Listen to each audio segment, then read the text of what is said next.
Immigration and integration are often treated as exactly the same conversation. They're not.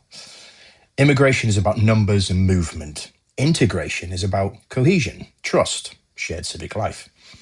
Confusing the two leads to bad arguments and worse policy. So today, I want to slow this conversation down. Immigration is neither inherently good nor inherently bad. It's a structural reality of a globalized world that we live in. The real questions are how much, at what pace, with what support, and with what planning. Ignoring those questions doesn't make immigration humane. It makes it chaotic, frankly. Now, integration isn't assimilation either. It's about shared legal norms, participation in civic life, mutual responsibility, access to education and work. Successful integration depends on housing, schools, healthcare, employment pathways. These are policy choices, not cultural inevitabilities. Now, the UK has historically been poor at long-term population planning, local service investment, and honest conversations about capacity. So when integration falters, communities do feel the strain, and that strain is real, and dismissing it just fuels resentment, which is something that should never be done. But when systems fail, blame rarely goes upward. It flows towards migrants, the minorities, the visible difference. And that doesn't fix integration, that just deepens the division that already exists. So the question isn't necessarily, is immigration the problem? Bearing in mind I'm saying the question, not should that be a question? Perhaps it should. I'm looking at the main question. And I don't believe it's, is immigration the problem? It's, are we governing integration competently? Because I don't think we are. And a diverse society can be cohesive, but only if the cohesion is actively built, not forced upon us. Immigration is a fact. Integration is a choice. And societies that refuse to plan honestly end up arguing emotionally. And that clarity doesn't require denial.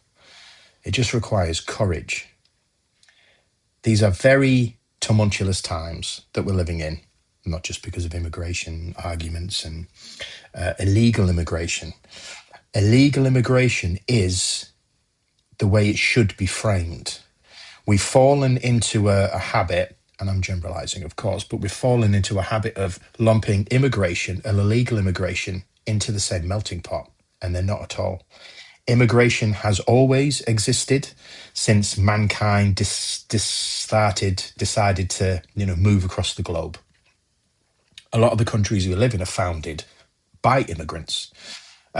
My father and his family were immigrants from Ireland to the UK. It's not something that we can likely remove ourselves from completely, but it becomes a quite emotive conversation when we do see a lot of illegal immigration taking place and governments who don't necessarily seem to be pulling their weight, for want of a better word.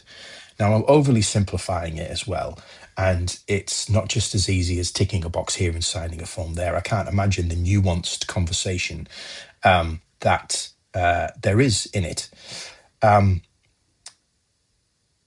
But it is something that's a very real anxiety for people. But we need to be careful that we don't lump illegal immigration and immigration into the same conversation, because they're completely different and require completely different perspectives and point of views. And as said, clarity doesn't necessarily require denial. Sometimes it just requires courage, which we could argue a lot of our politicians don't always seem to have when it comes to being honest. As always, thank you for listening, and stay curious, stay fair, be kind, and always try and look carefully at what's hiding in plain sight.